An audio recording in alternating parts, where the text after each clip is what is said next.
ಒಂದು ಮಾತು ಎಲ್ಲರೂ ನೆನ್ಪಿಟ್ಕೊಳ್ರಿ, ನಾನು ಬೋನೆ ಅಚೀವ್ಮೆಂಟ್ ಮಾಡ್ಬೋದು ಅಂತಲ್ಲ. ಇಂಥ ಫಿಸಿಕ್ಕು ನೀವಾದ್ರೂ ಕ್ಲೀನ್ ಡಯಟು, ಡೆಡಿಕೇಶನ್ನು, ಸ್ವಲ್ಪ ಒಂದಿಷ್ಟು ಔಟ್ಸೈಡ್ ಅವಾಯ್ಡ್ ಫುಡ್ಸು ಎಲ್ಲ ಡ್ರಾಪ್ ಮಾಡಿದರೆ ಯಾರಾದರೂ ಅಚೀವ್ಮೆಂಟ್ ಮಾಡ್ಬೋದು ಹಾರ್ಡ್ ಮೈಂಡ್ ಸೆಟ್ ಇಟ್ಕೊಂಡು.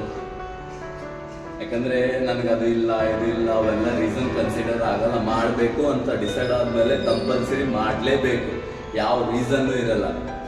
ನಾನೇ ಲಾಸ್ಟ್ ಇಯರ್ ಯಾವ ಥರ ಇದ್ದಂದರೆ 85 kg ಇದ್ದೆ. ಅಪ್ರಾಕ್ಸಿಮೇಟ್ ನಾನು ಕನ್ಸಿಸ್ಟೆಂಟಿ ಸ್ವಲ್ಪ ತಲೆ ಫೋಕಸ್ ಮಾಡಿ ಒಂಚೂರು ಮಾಡಿದ್ದಂದರೆ 6 ಮಂತ್ ಆಯಿತು. ಚೆನ್ನಾಗಿ ಸ್ವೀಟ್ ಕಟ್ ಆಫ್ ಮಾಡಿ ಒಂಚೂರು ನೀಟಾಗಿ ಡಯಟಲ್ಲಿ ಮತ್ತು ಡಿಸಿಪ್ಲಿನಲ್ಲಿ ಕಂಟಿನ್ಯೂ ಡೆಡಿಕೇಶನಲ್ಲಿ ಚೆನ್ನಾಗಿ ವರ್ಕೌಟ್ ಹೇಳ್ಕೊಡ್ತಾರಲ್ಲ ಅವ್ರ ಸಜೆಸ್ಟಲ್ಲಿ ಮತ್ತು ಒಳ್ಳೆ ಟೀಮು, ಅದ್ರ ಜೊತೆ ಎಲ್ಲರ ಸಪೋರ್ಟೂ ಇರಬೇಕು. ಎಲ್ಲರೂ ಸಪೋರ್ಟ್ ಮಾಡೋಕ್ಕೆ ಈ ಥರ ಫಿಸಿಕ್ಕು ನಾನು ಮಾಡ್ಕೊಂಡಿದ್ದೇನೆ. ಸಪೋರ್ಟ್ ಅಂದರೆ ಎಲ್ಲ ಥರ ವರ್ಕೌಟಲ್ಲಿ ಲಿಫ್ಟ್ ಕೊಡೋದನ್ನಿಂತ ಇಟ್ಕೊಂಡು XYZ. ಓಕೆ, ಫಿಸಿಕ್ಕು ನೀವು ನಾನು ತೆಳ್ಳಗದೀನಿ ದಪ್ಪದೀನಿ ಕನ್ಸಿಡರ್ ಆಗಲ್ಲ. ಎವ್ರಿ ಡೇ ಒಂದು ಏನಾದ್ರು ಸ್ಪೋರ್ಟ್ಸ್ ಆ್ಯಕ್ಟಿವಿಟಿ ಇಟ್ಕೋಬೇಕು, ಚೆನ್ನಾಗಿ ಫಿಟ್ಟಾಗೇ ಇದೆ. ಯಾಕಂದರೆ ನವ ಡೇಸ್ ನೀವು ಔಟ್ಸೈಡು ಸುಮ್ಮನೆ ಒಂದು ಸ್ಟೆಪ್ ನಿಮ್ಮ ಮನೆಯಿಂದ ಹೊರಗಡೆ ಬಿಡ್ರಿ, ಫ್ರೂಟ್ಸು, ವೆಜಿಟೇಬಲ್ಸು, ನಟ್ಸು ಅವೆಲ್ಲ ಬಿಟ್ಟು ಸ್ವೀಟು, ಪಾಮ್ ಆಯಿಲು ಇಲ್ಲ ಫುಡ್ಡೇ ಸಿಗಲ್ಲ. ಹುಡುಕ್ರಿ ಸಿಟಿಯಲ್ಲೆಲ್ಲ ಕಡೆ ತಿನ್ಕೊಡಿ, ಬೇಡ ಅಂದಿಲ್ಲ. ಎಷ್ಟು ತಿಂದಿರ್ತೀರಲ್ಲ ಒಂದು ಬೆಳೆ ಸಪೋಸ್ ಇಷ್ಟ ತಿಂದ ಮೇಲೆ ಹೆಂಗೆ ಕರಗಿಸ್ಬೇಕು ಅನ್ನೋದು ಒಂದು ನ್ಯಾಕ್ ಇಟ್ಕೊಳ್ಳಿ, ಒಂದು ರೂಲ್ ಮೇಲೆ ಹೋಗಿ ವೀಕ್ಲಿ ಒನ್ಸು ಅದು ಚೆನ್ನಾಗಿ. ಯಾಕಂದರೆ ಹೆಲ್ತ್ಗಿಂತ ದೊಡ್ಡದು ಯಾವುದೂ ಅಲ್ಲ. ಕೋಟ್ಯಾನ್ಗಟ್ಲೆ ಗಳಿಸ್ಬೋದು, ಆದರೆ ಹೆಲ್ತ್ ಯಾರು ಗಳಿಸೋಕ್ಕಾಗಲ್ಲ. ಎಲ್ಲ ಚೇಂಜಸ್ ಮಾಡಬೇಕು ಅಂತ ಮೈಂಡ್ ಸೆಟ್ ಮಾಡಿದ್ರೆ ಹಿಂಗಾದ್ರೂ ಚೇಂಜ್ ಮಾಡ್ಬೋದು, ಆದರೆ ಹೆಲ್ತ್ ಚೇಂಜ್ ಮಾಡ್ಕೋಕೆ ಯಾರಿಂದ ಆಗಲ್ಲ, ಅದು ನಿಮ್ಮಿಂದ ಆಗುತ್ತೆ. ನೀವು ನಿಮ್ಮ ಮೈಂಡ್ ಸೆಟ್ಟು, ನಿಮ್ಮ ಹಾರ್ಟ್ ಫೋಕಸ್ಸು ಇಟ್ಕೊಂಡು ಮುಂದೆ ನುಗ್ಗ್ರಿ, ಎಲ್ಲ ಒಳ್ಳೇದಾಗುತ್ತೆ.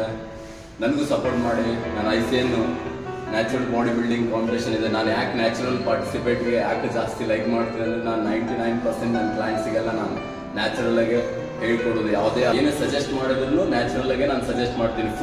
ಫುಡ್ಡಲ್ಲಿ ಏನು ದೊಡ್ಡದೇನು ಸ್ಟೈಲಾಗೆ ನಾನೇನು ಹೇಳಲ್ಲ. ಮಾಡರ್ನ್ ಓಲ್ಡ್ ಜನ್ರೇಷನಲ್ಲಿ ನಮ್ಮ ತಾತ, ನಮ್ಮ ಅಜ್ಜ, ಅಜ್ಜಿ ಏನು ತಿನ್ಕೊಂಡಿದ್ರು ನವ ಜನ್ರೇಷನಲ್ಲಿ ನಾವೇ ಹುಡುಕಾಡಿದ್ರು ತಿನ್ನೋಕ್ಕಾಗಲ್ಲ. ಮನೇಲಿ ಮಾಡಿದ್ದೆ ತಿನ್ನಿರಿ. ಮನೇಲಿ ಫುಡ್ಡು ಚೆನ್ನಾಗಿ ಮಾಡ್ತಾರೆ, ತೊಳೆದು ಗಿಳಿದು ಕ್ಲೀನ್ ಮಾಡಿ.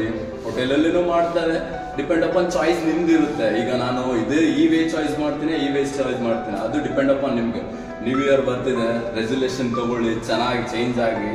ನೀವು ಯಾರ್ಯಾರು ಚೇಂಜ್ ಆಗ್ತೀರಾ ನನಗೆ ಟ್ಯಾಗ್ ಮಾಡಿದ್ರೆ ನಾನು ಸ್ಟೋರಿ ಇಡ್ತೀನಿ, ನಾನು ಅಪ್ರಿಷಿಯೇಟ್ ಮಾಡ್ತೀನಿ. ಯಾಕಂದರೆ ಚೇಂಜಸ್ ಒನ್ ಡೇಯಲ್ಲಿ ಆಗಲ್ಲ, 1 ಡೇಯಲ್ಲಿ ಯಾವತ್ತೂ ಆಗಲ್ಲ. ಫಿಟ್ನೆಸ್ ಫೀಲ್ಡಲ್ಲಿ changes minimum 6 to 7 months, 1 year hard work ಮಾಡಿದರೆ ನನಗೆ ಕಡಿಮೆ ಅನಿಸುತ್ತೆ. ಮಿರರಲ್ಲಿ ನಿಂತ್ಕೊಂಡ್ರೆ ಈ ಪಾರ್ಟ್ ಕಡಿಮೆ ಇದೆ, ಈ ಪಾರ್ಟ್ ಕಡಿಮೆ ಇದೆ, ನಿಂತ್ಕೊಂಡು ನೋಡಿದರೆ ನಮಗೆ ಸ್ವಲ್ಪ ಕಡಿಮೆ ಇದೆ ಬಾಡಿ ಪಾರ್ಟ್ಸು, ಆ ಥರ ನಮಗೂ ಫೀಲ್ ಆಗುತ್ತೆ.